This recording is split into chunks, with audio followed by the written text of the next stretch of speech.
자, 409쪽에 나와 있는 세율이 있습니다만은 세율, 여러분이 제일 싫어하는 게 숫자죠. 따라서 숫자에 관한 것은 우리가 1월달 기본서 과정에서부터 설명을 하도록 하겠습니다. 그렇다고 전혀 안 하면 안 되니까 실무에서 필요도 하고 시험 볼 때도 필요한 중요한 거니까 1주택에 관한 취득세 세율, 지난 시간에 한번 했죠? 했는데 다 기절했죠? 그래서 뭘 또 내요? 기절들 하셔서 꼭 분리하면 이렇게 대답을 안 하는 거예요? 그래서 벌써 또 오랜 시간 지났으니까 다 잊어먹으셨을 것 같아서 간단하게 1주택에 관한 취득세 세율, 요걸 알아둬야 등록세 배울 때 조금 도움이 되니까 연결해서 한번 설명을 해보겠습니다. 자, 우리가 취득세 세율, 취득세 세율이다 그랬으면은 과거의 요거를 먼저 생각을 해보세요. 과거에는 취득을 하면은 취득세를 내야 됐죠. 취득세는 어떻게 됩니까? 취득일로부터 60일 일정 기간 내, 과거는 이제 좀 날짜가 달랐었습니다만은 취득일로부터 60일 이내 신고 납부를 해야 된다. 그리고 등록세라는 개념이 따로 있었죠. 등록세라는 것은 뭡니까? 취득세와 별개로 내 이름으로 소유권 이전 등기할 때 내는 게 등록세였어요. 하다 보니까 취득세는 다 내는데 자기 이름으로 소유권 이전 등기를 안 해요. 그래서 미등기 전매가 많이 있었죠. 이분한테 내가 샀어요. 그럼 이름을 내 이름으로 바꿔야죠. 세금 때문에 바꾸지 않고 그냥 이분 이름대로 전매, 되판다는 얘기죠. 그래서 탈세가 많이 있었기 때문에 아예 이제는 취득할 때 등록세까지 같이 걷자는 얘기죠.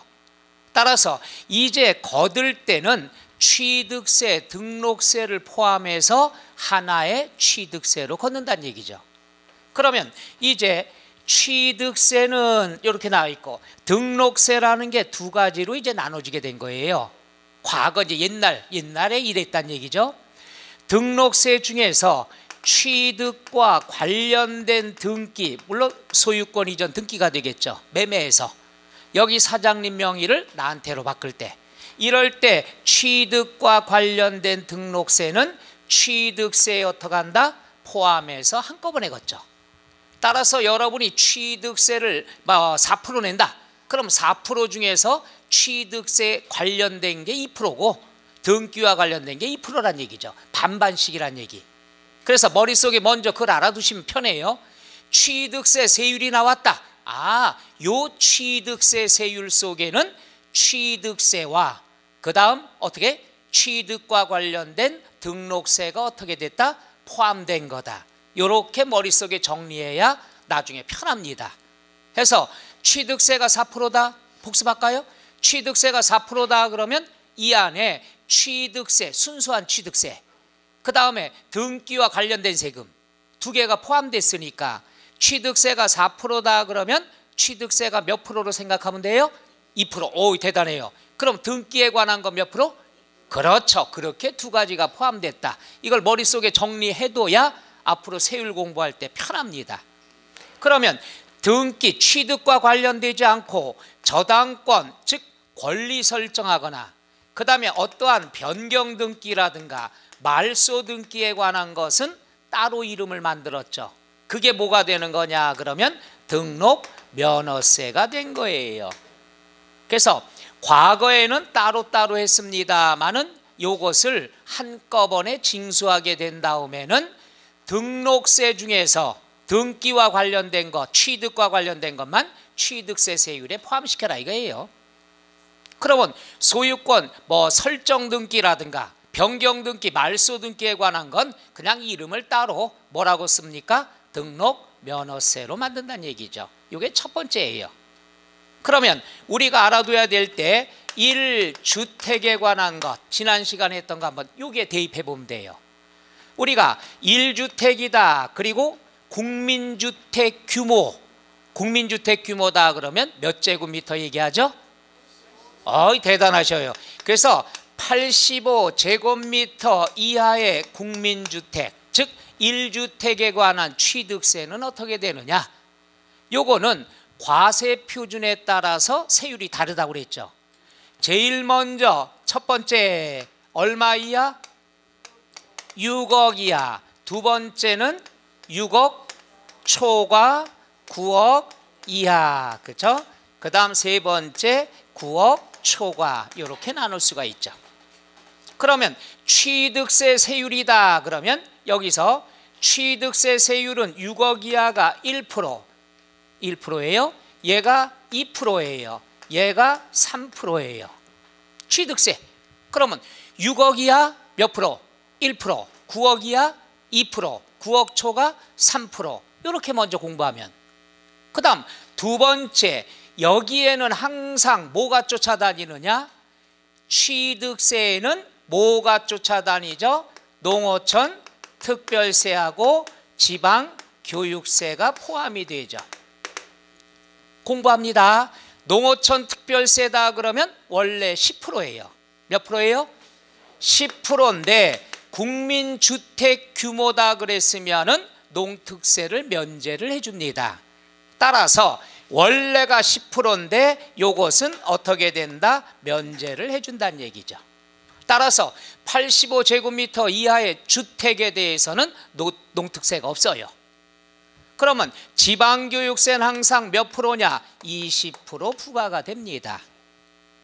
그런데 재밌는 거는 농어촌 특별세는 과거의 취득세에 대한 개념이 되는 거고, 지방교육세는 어디에 대해서 붙느냐 그러면 뭐에 관한 것? 등록에 관한 것, 등기에 관한 거에 대해서 붙는 거예요. 표정들이 슬슬 어두워져요. 그래서 어차피 이건 알아두셔야 좋으니까. 그러면 우리가 알아둘 때 6억 이하다 그랬으면은 1%. 몇 프로라고 그랬죠? 그런데 취득세 속에는 몇 가지가 포함됐다고 그랬죠? 과거에 2가지. 이 중에 취득과 관련된 세금과 등기와 관련된 세금이 포함됐다는 얘기죠. 그럼 반반이라고 그랬으니까 1%의 반이면 얼마가 될까요? 0.5%가 되겠죠. 0.5%, 0.5%.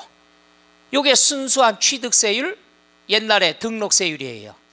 그럼 요거에 대해서 부과되는 세금이 있겠죠.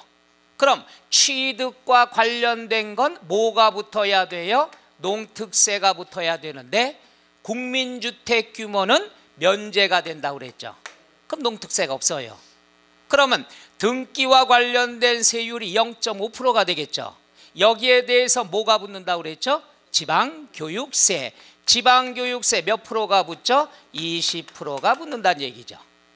그러면 1%의 20%가 아니라 등기와 관련된 0.5%에 대한 20%라는 얘기죠. 여기까지 이해가요? 이해가 뭐예요? 계산이 안 되는데. 우리 참 계산이 안 되잖아요. 0.5% 곱하기 0.2 하면, 그렇죠? 0.1%가 되는 거죠. 이걸 곱했더니 왜 이렇게 나왔다? 이거 절대로 질문하지 말아요. 이거 질문하면 오늘 밤새야 되니까. 그래서 6억 이하의 1주택을 취득을 했을 때는 1% 취득세에다가 쫓아다니는 세금 지방교육세 0.1%. 그래서 실무나 또는 시험에서 취득세는 몇 프로가 되는 거죠? 1.1%다. 이렇게 결론을 내릴 수가 있죠. 결론은 왜 쉬워요? 근데 왜 이렇게 나왔느냐? 과정은 한번 알아두시면 좋겠다는 얘기죠. 한번 더 해보죠. 자, 우리가 9억 이하는 2%입니다.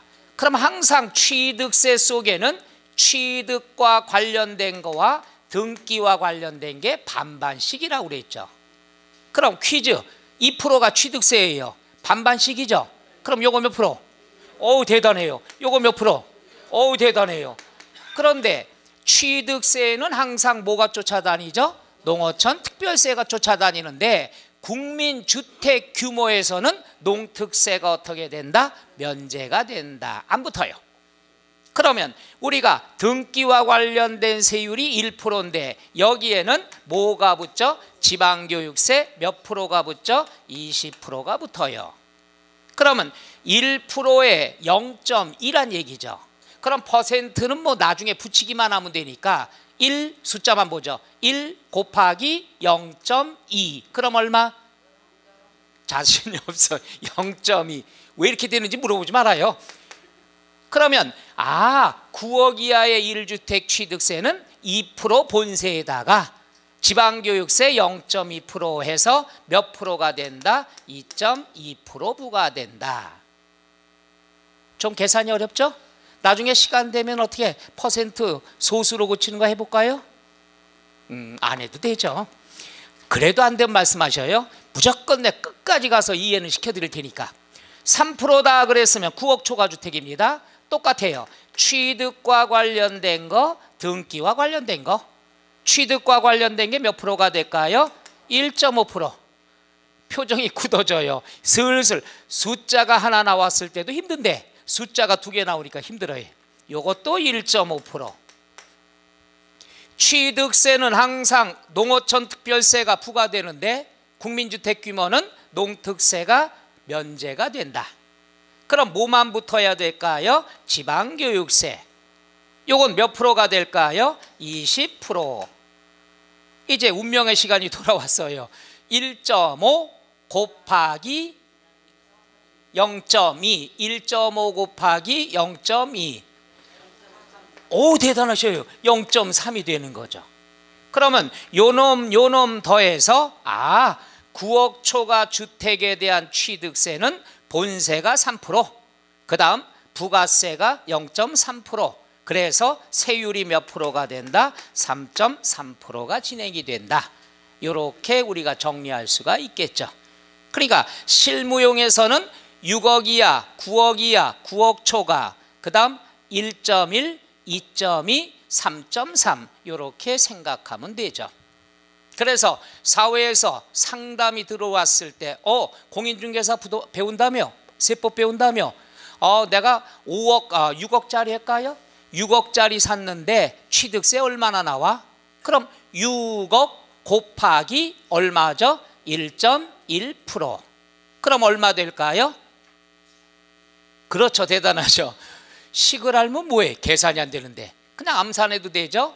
6억이다 그러면 1.2% 1%다 그러면 660만 원 정도가 나오는 거죠.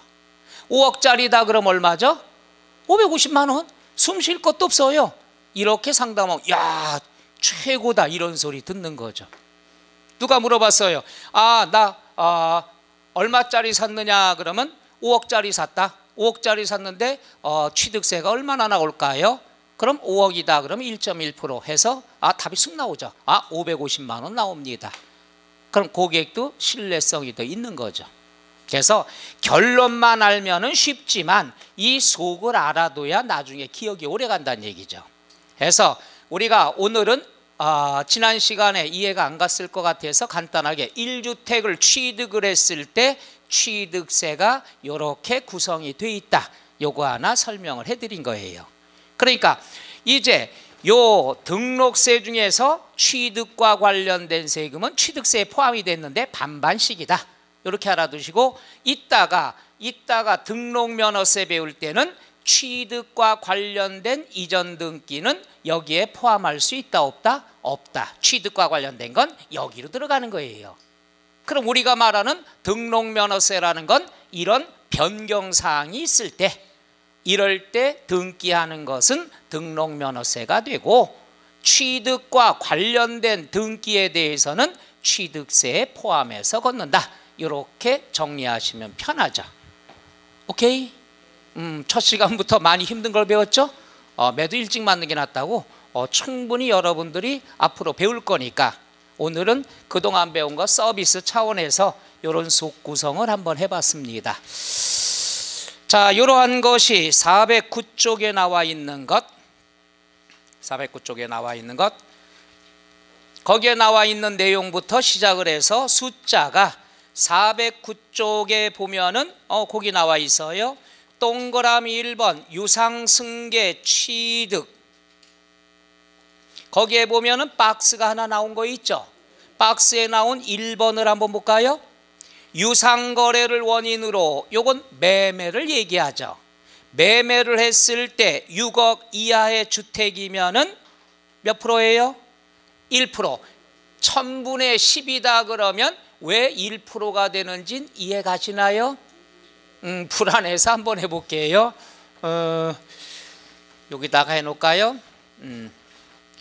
1000분의 20 그러면 전설 속에 유명한 약분이 있죠. 공 하나 지우고 그럼 100분의 2죠. 100분의 2니까 몇 프로가 되죠? 2%가 되는 거죠. 오케이? 그래서 여기에 나와 있는 것은 보면은 6억 이하는 1000분의 10 몇 프로가 되죠? 1%. 6억 초과 9억 이하는 1000분의 20 몇 프로죠? 2%. 그 다음 9억 초과 주택은 1000분의 30 얼마가 되죠? 3%. 요거 설명해 준 거죠. 6억 이하 몇 프로? 1%. 그 다음 9억 이하는 2%. 9억 초과는 3%가 나오는데 요건 순수한 취득세에 관한 거고 여기에 뭐가 붙어야 되죠? 지방교육세와 농어촌 특별세인데 농어촌 특별세는 면제가 되니까 뭐만 붙는다? 지방교육세만 붙는다. 이렇게 나와 있죠. 그래서 박스에 나와 있는 내용은 요거예요. 1주택인 경우에 주택인 경우에 취득세에 관한 개념이 되겠죠.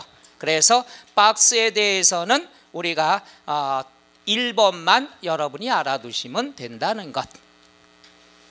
다시 한번 마무리하고 넘어가도록 하죠. 자, 6억 이하의 주택을 취득을 하면 세율이 몇 프로죠? 취득세 1%. 그 다음 9억 이하다 그러면 2%, 9억 초과면 3%. 그 다음 실무에서는 여기에 지방교육세가 포함해서 6억 이하는 몇 프로? 1.1%, 9억 이하는 2.2%, 9억 초과는 3.3% 세율이다. 이거면 끝난다는 얘기죠. 자, 이러한 것이 몇 쪽까지 나와 있느냐 그러면 413쪽까지 나와 있습니다. 따라서 413쪽까지 나와 있는 숫자에 관한 것은 언제 한다고요? 1월 달에 하나하나 해나가도록 할 거예요. 처음부터 용어를 모르는데 요거 배웠다가 기절합니다. 요거 하는데도 많이 힘들었죠? 역시 대단하셔. 그 다음 413쪽에 나와 있는 7절 납세 절차가 나왔는데 편하게 보시면 됩니다. 1번의 밑줄 납세지. 납세지라는 건 413쪽 맨 밑에 납세지 나와 있죠. 납세지는 뭐가 되느냐? 납세지는 세금을 납부하는 장소, 세금을 납부하는 곳, 세금을 납부하는 관할이 되죠.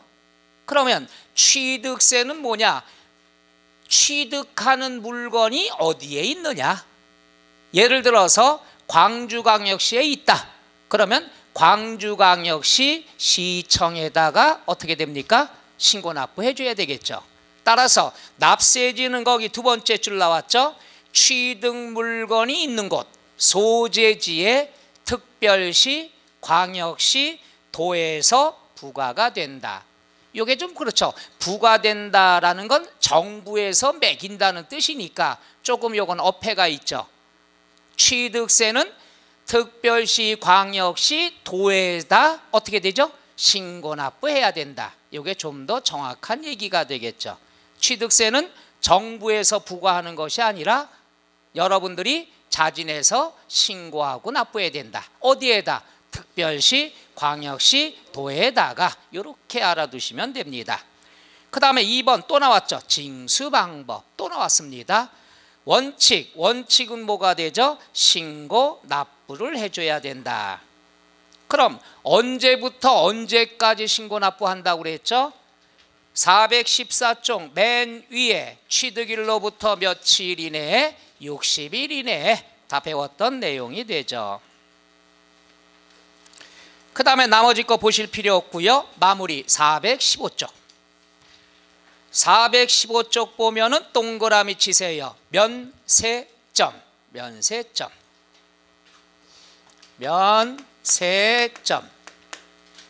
면세점은 뭡니까? 세금을 면제해주는 시점을 얘기하죠. 그러니까 우리가 법 중에 잔인한 법이 세법이라고 그랬죠. 세법에서조차도 포기한 거예요. 그럼 뭐예요? 싼 걸 사왔을 때는 취득세 면제해 주겠다는 얘기죠. 그럼 기준이 얼마냐? 50만 원인데 뭐가 50만 원이 돼야 되느냐? 취득가액이 50만 원이야. 그러니까 취득가액 50만 원 이하의 비행기를 샀다, 배를 샀다, 아파트를 샀다, 땅을 샀다. 그럼 취득세 낼 필요 있다 없다? 없다가 되죠. 해서 취득가액이 50만 원 이하, 50만 원 이하니까 50만 원도 해당이 되는 거죠. 그러니까 50만 원짜리만 사면은 취득세 낼 필요 있다 없다? 없다. 이런 거 계산할 필요도 없는 거죠. 이걸 뭐라고 그러냐? 면세점이다. 그 다음에 나와 있는 것이 거기 1번에 괄호 1번에 취득가액이 50만 원 이하면 취득세를 부과하지 않는다. 자, 마무리죠. 04번 취득세의 부가세. 자, 취득세 여기 나왔죠. 취득세에는 두 가지가 쫓아다녀야 되겠죠. 하나는 뭐가 되죠? 농어촌 특별세 몇 프로죠? 10%. 그 다음 또 뭐가 쫓아다니죠? 지방교육세 몇 프로죠? 20%가 쫓아다닌다. 그러니까 농특세는 취득과 관련된 거에 적용이 되는 거고, 지방교육세는 뭐에 관련된 거? 등기와 관련된 거에 대해서 적용이 된다. 이렇게 알아두시면 되겠죠. 자, 그래서 415쪽 맨 밑에 보면은 동그라미 1번 앞에 건 보지 마세요. 뒤에 취득세의 몇 분의 몇? 100분의 10에 해당하는 무엇을? 농어촌 특별세를. 그러니까 농어촌 특별세는 항상 몇 프로라고 알아두면 되죠? 10%. 근데 동그라미 2번에 보면은 취득세를 깎아주는 경우가 있습니다. 취득세를 깎아주면은 농어촌 특별세를 곱빼기로 걷어요. 좀 어려운 거지만 한번 해볼게요. 야, 너 취득세 깎아줄게. 깎아준 대신에 농특세를 갖다가 곱빼기로 내라. 이럴 땐 농특세가 몇 프로 부과되죠? 20%. 항상 세금은 그렇습니다. 감면 깎아주죠. 깎아주면 공짜가 없어요. 꼭 세금을 깎아주면은 다른 세금을 더 걷습니다. 이게 세법인데, 일단 감면은 취득세에서 20% 적용한다 하는데 아직 몰라도 돼요. 그냥 농특세는 항상 몇 프로 기준이다? 10%다. 그 다음에 국민주택 규모에서는 농특세가 어떻게 된다? 면제가 된다. 이건 우리 주변에서 많이 발생하는 겁니다. 실무도 중요하고 시험도 중요합니다. 뒤에 넘어가서 416쪽 나와 있는 것, 지방교육세 나와 있죠. 지방교육세 두 번째 줄 끝에 100분의 20, 100분의 20에 해당하는 무엇을? 지방교육세를 부과한다. 해서 취득세에는 이렇게 정리 한번 해볼게요. 이거 하도 중요한 겁니다. 취득세다 그랬으면은 순수한 취득세만 있는 게 아니라 등기와 관련된 세금도 포함이 됐다. 그러나 취득과 관련이 없는 건 따로 이름을 만들었습니다. 뭐라고 하죠? 등록 면허세로 나눌 수가 있더라. 취득과 관련된 등기다? 취득세에 포함이 되고, 취득과 관련이 없다? 따로 이름을 만들었다는 얘기죠. 그래서 여기에서 한 문제 정도, 0에서 한 문제, 여기에서 세 문제 이렇게 나오는 겁니다. 해서 이렇게 구성이 돼 있고, 그 다음에 이렇게 취득세가 나왔을 때는 취득과 관련된 세금에 대해서는 농특세, 농어촌 특별세가 부과되고, 등기와 관련된 세금에 대해서는 지방교육세가 붙는다. 이렇게 정리하시면 세율은 끝나게 됩니다. 해서 앞으로 세율에 관한 것은 숫자 싸움이 많이 나올 거예요. 그런데 취득세 세율이 이번 2017년 시험에 나왔습니다. 간단하게 나왔으니까 이것은 조금 여러분 입장에서는 공부를 좀 덜 해도 돼요. 숫자 싫어하잖아요. 아, 이번에 나올 걸 그랬나? 그렇게 정리를 하면 됩니다. 해서 취득세에 관한 건 이렇게 마무리하고요. 이건 크게 신경 안 써도 됩니다. 앞으로 계속 반복이 될 거니까 걱정하지 않으셔도 돼요. 거기까지 취득세가 되고요. 417쪽에 보면은 등록에 대한 등록면허세. 등록면허세인데 앞에 뭐라고 나왔죠? 등록에 대한, 취득에 대한 그랬으면은 어디로 들어갔죠? 취득세 들어갔으니까 등록면허세 앞에는 꼭 요게 들어가야 되겠죠. 등록에 관한 등록면허세다. 그럼 여기 세 가지만 알면 돼요. 한번 해보자. 설정. 뭐 저당권을 설정한다, 지역권을 설정한다, 그 다음에 변경, 구조 변경을 했다 하는 것들이 있죠. 그 다음에 지목 변경한 거 배웠죠. 지목 변경. 그 다음에 말소, 저당권 설정했던 걸 없애는 등기. 이러한 설정 등기, 변경 등기, 말소 등기는 취득과 관련된 게 아니죠. 그러니까 이름을 따로 뭐라고 써줘라? 등록면허세다. 취득과 관련되지 않은 등기에 관한 것들이죠. 그래서 등록면허세는 딱 세 가지예요. 권리 설정하는 거, 그 다음에 변경, 구조 변경, 토지의 지목 변경이 있죠. 그 다음 말소 등기하는 거, 이런 것만 등록면허세다. 아주 범위도 적어요. 그리고 나오는 게 항상 정해져 있는데 요번에는 2017년에 나온 건 참 아까워요. 여러분이 시험 볼 때 나와야 되는데 숨은 것이 아니, 다 등록면허세 이런 것들은요 몇 번 연습하면 다 쉬워요. 크게 어려운 건 없습니다. 공부할 시간이 없어서 그렇죠. 다른 거 민법은 밤을 새야 되니까, 세법은 그냥 잠깐 졸기만 하면 되니까. 그래서 어렵죠. 가성비 대비해서 좀 어렵다는 얘기죠. 공부를 갖다가 다른 과목에 10분의 1, 20분의 1만 공부하더라도 거의 만점 맞습니다. 근데 여러분 마음속에 뭐라고 돼 있어요? 세법 16문제 딸랑, 그거 할 바는 어려운 공법, 민법, 학계론 여기에 신경 쓰는 경우가 많다는 얘기죠. 그건 공부를 되게 많이 해요. 그러니까 어떨 때 문제가 잘 풀려. 세법은 공부 되게 안 해요. 그러니까 나오면 어렵다는 생각을 하죠. 공부한 시간 대비로 한번 따져보자는 얘기죠. 그러니까 그거를 우리가 막아보도록 하는 방법은 딱 하나뿐이 없어요. 제가 요약해서 정리해 드리는 수밖에, 그것만 공부하라고 하는 수밖에 없다는 얘기죠. 그렇게 해드릴게요. 417쪽에 등록면허세라는 것은 편안한 마음으로 보면 됩니다. 등록면허세 두 번째 보도록 하죠. 등록면허세.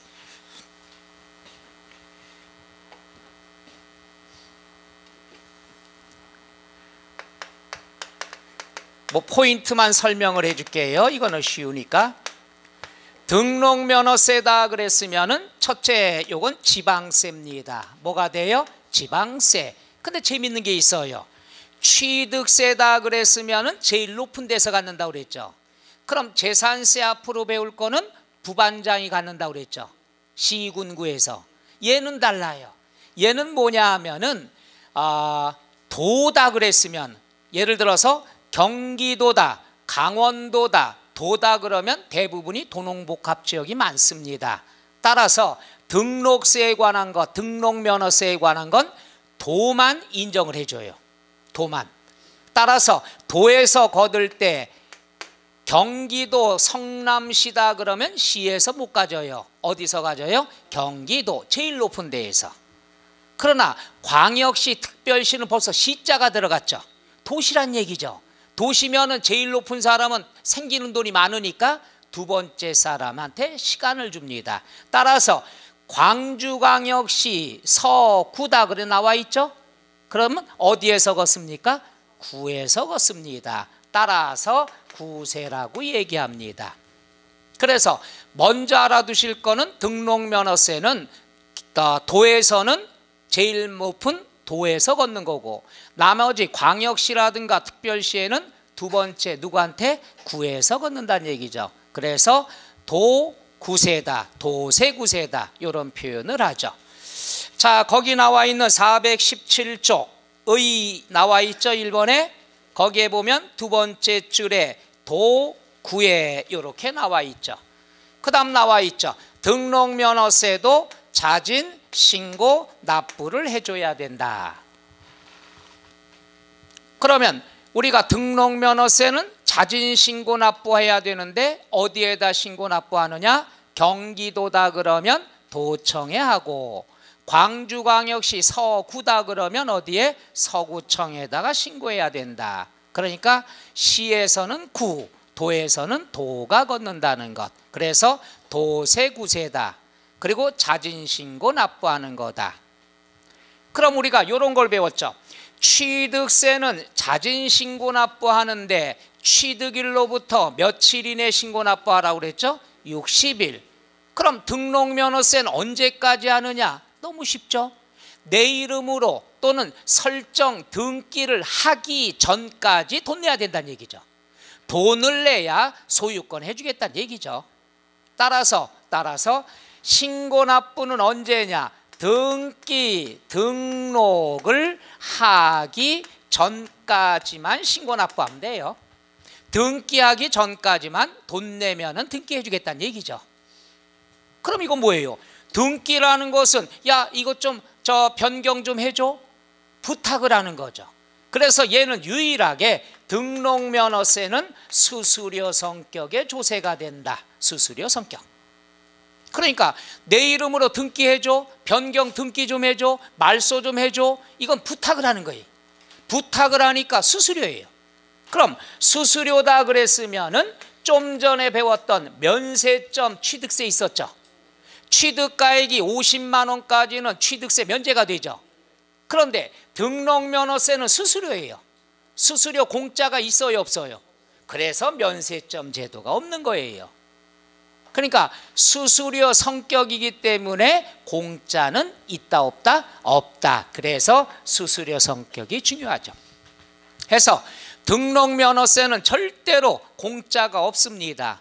왜? 수수료 성격이기 때문에. 여러분이 중개사 개업을 했습니다. 수수료 받죠? 저 사람 짠하니까 수수료 안 받고 그래요? 왜 표정이 이렇게 약해져요? 악착같이 받아야 되겠죠. 정당한 것. 그래서 수수료 성격이 됩니다.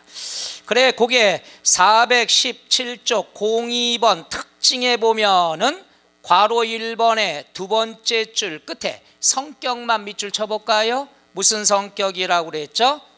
수수료 성격에 관한 거다. 이렇게 알아두시면 되겠죠. 그러니까 수수료 성격이니까 공짜가 있다 없다? 없다가 된다. 이렇게 하는 거죠. 그럼 공짜가 없으면은 좀 이따가 하도록 할까요? 자, 418쪽에 보면은 박스 맨 위에 그림이 나와 있죠? 자, 잘생긴 남자가 있네요. 자, 거기 보면은 화살표 옆에 신고 납부하는데 언제까지 한다고 돼 있죠? 등기 등록하기 전까지. 그 다음에 오른쪽에 관공서 그림 밑에 동그라미 1번 어디에 들어가죠? 지방세다. 2번 밑줄 뭐가 되죠? 구세면서 도세가 되더라. 이렇게 나오죠. 그 다음에 418쪽 맨 밑에 보면은 01번 납세 의무자. 이건 뭐 공부할 필요 없죠. 납세 의무자는 뭐예요? 등기 등록을 하는 사람이 등록면허세 내야 되겠죠. 등기하지 않을 사람이 등록면허세 낼 필요는 없다는 얘기죠. 의미가 없습니다. 그래서 한다면은 첫째 줄 끝에 등기하거나 등록하는 경우에 누가 납세 의무가 있다? 등록을 하는 자, 등록하는 자. 02번 과세 표준 왕별 표시하세요. 왕별 표시. 축하드려요. 요게 시험에 나왔다는 얘기죠. 유치하게 나왔습니다. 간단하게 정리를 한번 해볼게요. 우리가 등기를 한다 그랬을 때 과세 표준은 뭐냐? 과세 표준은 과표라고 그랬죠. 얼마짜리에 대해서 등기를 갖다 해야 되느냐? 금액을 얘기하죠. 금액은 뭐가 되는 거냐 하면은 뻔한 거죠. 뭐가 뻔하냐? 우리가 요거는 취득세랑 똑같아요. 취득세는 원칙이 있죠. 똑같아요. 원칙은 신고가액이 되는 거죠.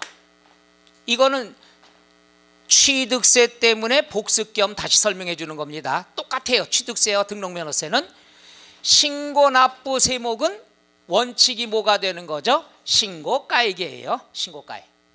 그런데 신고가액을 너무 적게 잡을 때가 있어서 기준금액을 만들어 놓은 게 있죠. 이거 밑으로 내려가지 말아라. 그게 뭐가 되죠? 시가 표준액이 되는 거죠.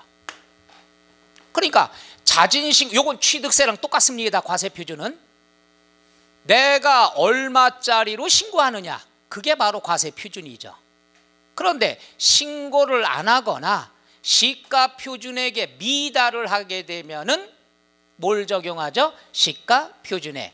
예를 들어서 신고 10억에 했다. 그럼 10억이 과세 표준이에요. 그런데 시가 표준이 뭐냐 하면 지방세를 걷기 위해서 만들어 놓은 기준 금액이 되겠죠. 요거는 땅하고 좀 달라요. 건축물은 시가 표준액이란 용어를 쓰고 땅에 대해서는 어떤 금액이라고 그러죠? 그렇죠. 공시지가가 되는 거죠. 1년에 한 번씩 공고를 하죠. 그리고 뭐라고 그래요? 현수막 걸려 있죠. 자, 공시지가 열람 및 이의 신청 이렇게 나오죠. 이의 신청 해보셨나요?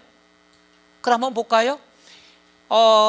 주변 가격보다 내 땅값 공시지가가 더 많이 올라갔어요. 비싸요. 그럼 이의 신청 해요, 안 해요? 에? 안 해요? 할 때가 있어요. 세법 항상 그때 달라요. 할 때 있는데 잘 안 내려줘요. 이유가 있어요. 그건 이제 허가 신청을 냈을 때. 벌써 이 얘기 나중에 얘기하도록 하죠. 낮다 그러면 어떻게 세금 더 많이 내겠다 올려달라고 할 수가 있겠죠. 그래서 그것은 이제 허가 여부에 따라 그때 사건이 있거든요. 바로 그게 시가 표준액이에요. 근데 시가 표준액이 7억이다. 그럼 둘 중에 어떤 금액? 큰 금액을 적용해요. 취득세나 등록면허세나 두 가지 중에서 항상 어떤 금액? 큰 금액. 그럼 얼마가 되죠? 10억을 갖다가 인정합니다. 그런데 여러분 좋아하듯이 다운계약서 뭐 이런 게 있다. 낮게 하고 싶다. 그래서 요걸 갖다가 5억에 신고했다. 5억에 신고했으면 시가 표준을 비교해 봐야죠. 시가 표준액이 7억이다 그러면 얘는 인정한다 안 한다? 안 한다. 신고가액은 인정을 안 해요. 항상 신고가액이 원칙, 예외로 시가 표준액. 예외라는 건 둘 중에 비교해서 어떤 금액? 큰 금액, 높은 금액을 적용을 합니다. 그러니까 시가 표준액이라는 것은 세금을 최소한으로 요 금액으로 걷겠다는 의지예요. 요거 밑으로 신고하면 신고에도 인정을 한다 안 한다? 안 한다가 되는 거죠. 그 다음에 요 세 번째 특례가 있죠. 특례는 여러분 지난 시간에 국수 배웠죠? 국수 드시는 거. 국수는 시가 표준액과 비교할 필요 있다 없다? 없다. 항상 뭐가 되는 거죠? 사실상의. 그래서 나와 있는 사실상의 취득가액이 인정이 된다.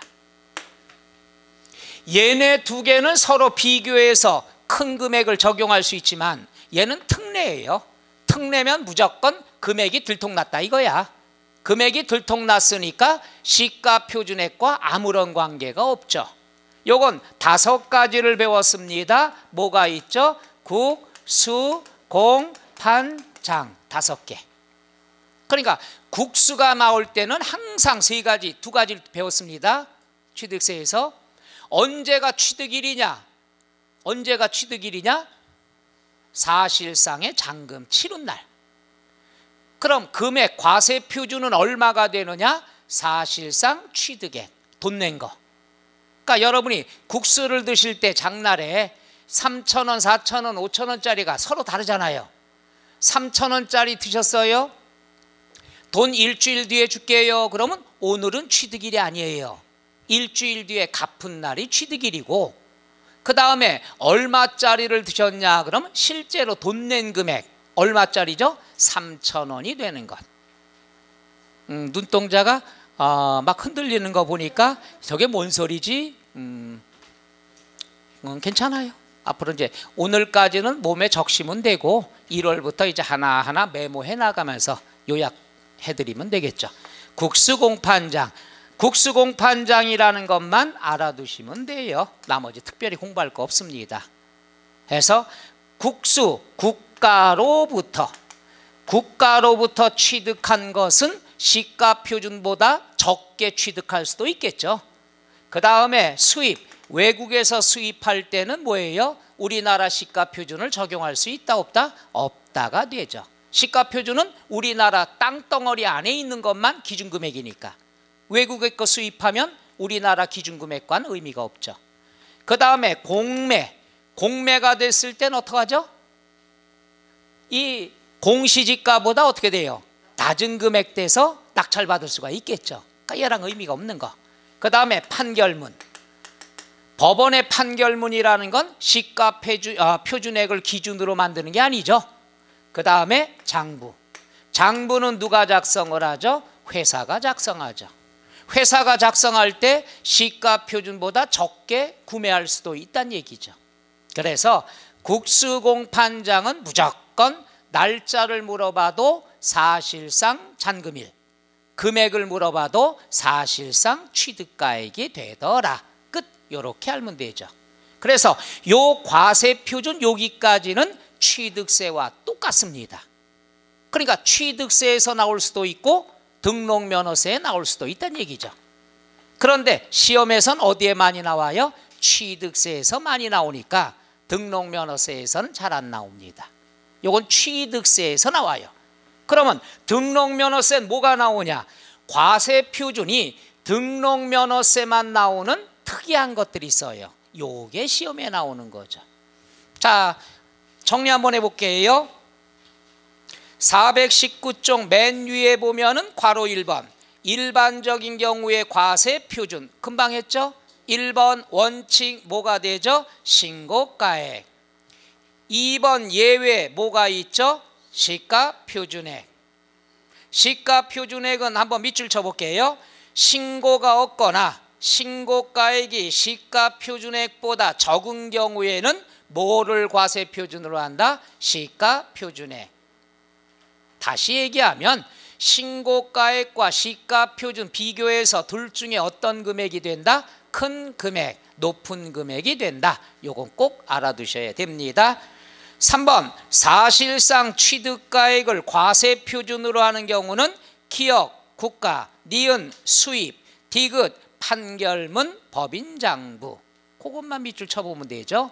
그걸 줄여서 우리가 뭐라고 그랬죠? 국수공판장. 국수들을 별로 안 좋아하셨나 봐요.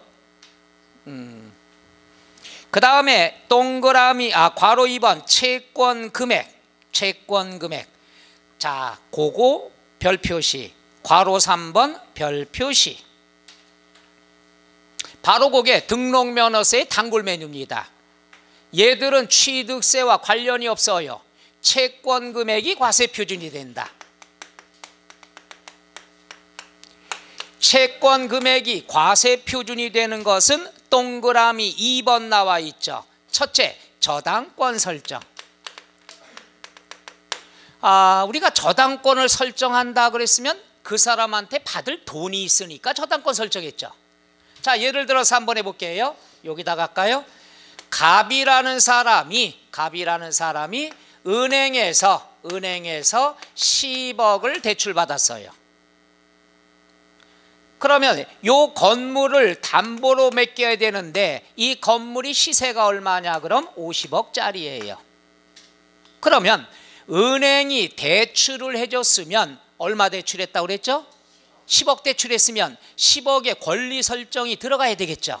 이럴 때 하는 게 저당권 설정이죠. 저당권 설정은 누가 하는 거죠? 갑이에요? 은행이에요? 은행이 하는 거죠. 그럼 은행이 합니다. 은행이 할 때는 갑의 가격과 건물가액과 관계가 있어요? 없어요? 없어요. 이게 50억짜리든 100억짜리든 은행은 신경 써야 안 써요? 안 써요. 내가 빌려준 돈이 얼마 있죠? 10억. 그럼 10억에 대해서 저당권 설정해야 되겠죠. 따라서 우리가 공식을 배우면 공식을 배운 게 있는데 과세표준 곱하기 세율은 뭐가 나오죠? 산출세액이죠. 그럼 과세표준 얼마를 잡아야 되죠? 10억에 대해서 계산해야 되겠죠. 그래야 세금이 나오겠죠. 따라서 저당권 설정을 했을 때는 과세표준이 뭐가 된다? 채권 금액, 받을 돈이 된다는 것. 바로 그거예요. 이건 상식적으로 접근하면 좀 쉽습니다. 그 다음 또 뭐가 있느냐 그러면은 그 옆에 나와 있죠. 경매 신청. 경매 신청은 왜 합니까? 받을 돈이 있으니까. 받을 돈이 있는데 제가 안 갚으니까 경매를 신청하죠. 그럼 경매 신청할 때는 내가 받을 금액에 대해서 적용을 해야 되겠죠. 그렇죠? 내가 5억을 받을 게 있다. 그럼 5억에 대해서 경매 신청 설정해야죠. 이럴 때 과세 표준은 뭐가 되죠? 채권 금액. 그러니까 채권 금액이 과세 표준이 된다는 말, 결론 받을 돈이 된다는 얘기죠. 받을 돈. 자, 우리가 저당권은 왜 설정합니까? 받을 돈이 있으니까. 경매 신청은 왜 합니까? 받을 돈이 있으니까. 그 다음 거기 나와 있습니다. 뭐가 있어요? 가압류. 가압류는 왜 합니까? 받을 돈이 있으니까. 그 다음 뭐가 있죠? 가처분. 가처분은 왜 합니까? 받을 돈이 있으니까. 따라서 네 가지에 대한 것은 결론이 뭐가 되죠? 받을 돈이 있다는 얘기죠. 받을 돈을 세련된 말로 뭐라고 얘기하죠? 채권 금액이다. 이렇게 얘기하는 거죠. 내가 이 친구한테 100만 원 받을 거 있어요? 그럼 100만 원 설정해야지. 100만 원 받을 게 있는데 5억을 설정할 수는 없다는 얘기죠. 그래서 얘는 상식선에서 접근하면 쉽습니다. 그래서 이 정도 알아두면 되고요. 그 다음에 그게 어디 있느냐? 419쪽 괄호 2번 채권 금액의 과세 표준에 동그라미 2번 4개 나왔죠. 해당되는 것 뭐가 있어요? 저당권, 경매 신청, 가압류, 가처분. 요게 시험에 나올 때는요 꼭 단골 메뉴가 있어요. 얘가 시험에 나올 때 꼭 뭐가 나오냐? 가등기가 나옵니다. 가씨가 삼형제가 있는데 얘들은 받을 돈이 있어서 하는 거고, 가등기라는 것은 그 건물의 부동산 가액을 가지고 등록면허세 내야 되는 거죠. 가등기라는 건 뭐예요? 받을 돈이 있어서 하는 게 아니잖아요. 받을 돈이 있어서 하는 건 가압류, 가처분뿐이 없다는 얘기죠. 그러니까 시험 보러 가서 여기 하나 가씨 삼형제가 툭 나와요. 그럼 이때부터 헷갈리기 시작하는 거죠. 그럼 상식적으로 접근하면 받을 돈이 있느냐 없느냐 이거죠. 가압류 왜 했어? 가압류 받을 돈이 있으니까. 가처분 왜 했어요? 받을 돈이 있으니까. 가등기 왜 했어요? 그냥 건물에 대해서 본등기 하기 전에 하고 싶어서 가등기 개념이 되겠죠. 그래서 가씨 삼형제 유명한 사건이죠. 많이 출제가 됩니다. 그러니까 뜻이 아니라 참 세법 문제나 모든 문제가 그래요. 숨은 글씨 찾기예요. 정확히 또 얘기할까요? 세법은요 90% 이상이 숨은 글씨 찾기, 숨은 틀린 숫자 찾기, 요거예요. 맞는 것 찾는 건 별로 없어요. 틀리는 것. 그러니까 눈썰미가 있으시면은 세법은 공부를 좀 덜 하시더라도 답 찾는 건 좀 쉬워요. 거기다 내가 답하는 비법을 설명해 줄게요. 시마 나중에 학습 문제풀이 할 때 기가 막힙니다. 기가 막혀요. 진짜예요? 지금 해줘요? 뭘 알아야 뭘 문제를 뭘 아셔야지 문제를 풀죠. 뭘 좀 안 상태에서 좀 헷갈릴 때 어차피 시간 없어 찍을 때 도움이 엄청 된다는 얘기죠. 확률이 90%입니다. 대단하잖아요.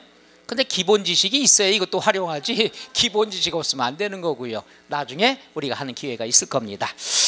자, 그 다음에 바로 괄호 3번 요게 바로 시험에 나온 내용입니다. 이번 시험에 그 외 권리다 1번 가등기. 가등기다 그러면 밑줄 부동산가액 또는 채권금액이 된다. 채권금액 될 수도 있죠. 가등기.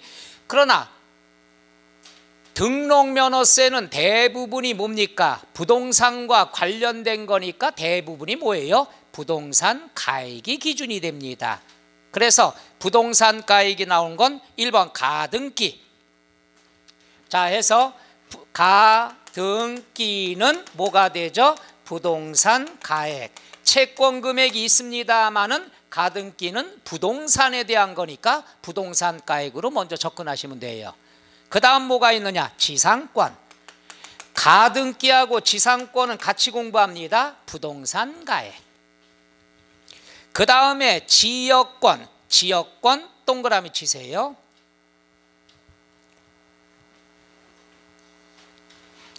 자, 지역권은 민법 시간에 배우셨나요? 요역지, 승역지. 요역지가 뭐죠? 어우, 대단하셔요. 뭔진 몰라도 하여튼 웅얼웅얼 소리가 들렸어. 편익을 받는 땅, 내 땅을 요역지라고 그러고, 편익을 주는 땅을 뭐라고 그러죠? 남의 땅 승역지라고 그러죠. 내가 우리 어르신이 여기서 농사를 짓고 있는데, A라는 지역에 농지가 있는데 우리가 여길 가기 위해선 B라는 사람의 농지를 갖다 지나쳐야 된다 얘기죠. 이럴 때 요 땅, 내 땅을 요역지, 남의 땅을 승낙받아 쓴다고 그래서 승역지라 하는데, 이거 다 등기를 해야 되거든요. 근데 현실은 안 그래요. 내 땅만 하면 되지 남의 땅은 할 필요 있다 없다? 없어요. 현실에서, 실무에서는 별로 안 합니다. 많은 그거죠. 3번 지역권. 지역권이다 그랬을 때는 승역지는 필요 없습니다. 동그라미 치세요. 요역지 가액이 된다. 그건 여러분 민법 많이 배우셨으면 되죠.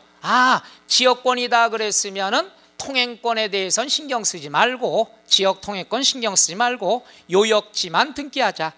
그럼 요역지니까 요역지 가액이 되겠죠. 시험엔 요역지를 뭘로 나올까요? 오, 대단해요. 이제 문제 출제까지 다 해요.